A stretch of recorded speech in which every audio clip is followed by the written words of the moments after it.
how have I been able to cross cultural barriers so I can connect with my patients?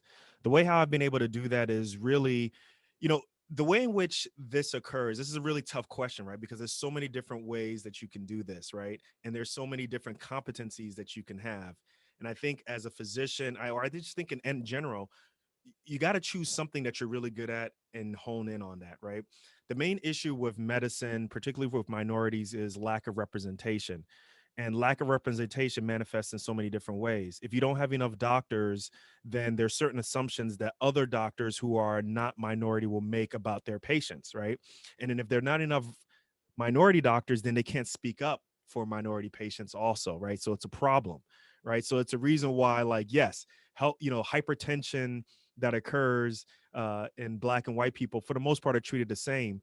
But what we're really starting to find that there are social determinants of that also, right? And then we're also finding out to some extent medications work differently in people, right?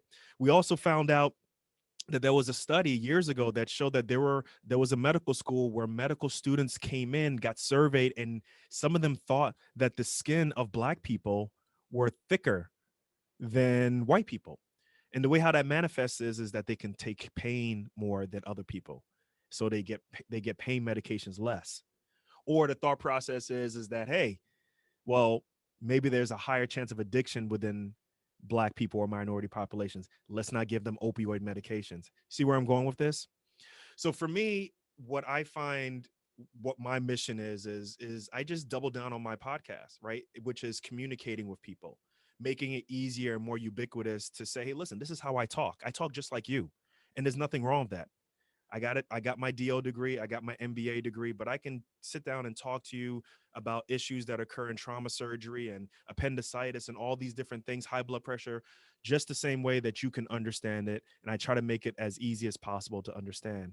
So I think that at least my goal is to make communication, at least within the minority realm, so ubiquitous that it's not even considered the minority thought process. It's just, this is an American view of doctors. It just so happens that they're African American, right? And that's my goal, because I think that once you say black this, black that, black this, it gives other people, particularly who are not black, an opportunity to be like, yeah, I don't want to hear that. That's the black experience. But when you make things so ubiquitous and you talk about it so much without even mentioning the word black, they can't ignore it. And it's just like, man, I can't ignore this. It just so happens that these are black people who are talking about this, right? It's like watching Friends, right?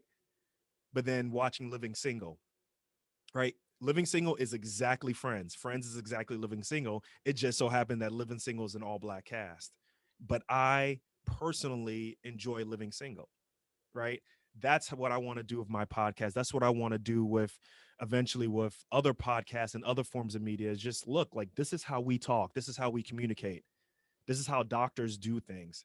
Let's just do it, and let's stop worrying about what other people think. Get that information out there. And I think that will help younger people realize, you know what? It's pretty dope. I want to be a doctor. I want to be able to talk the way how I talk and not have to worry about how my hair is, and keep my natural hair going, or keep who I am and stuff like that. I don't feel like I need to let that fall by the wayside. That's my goal.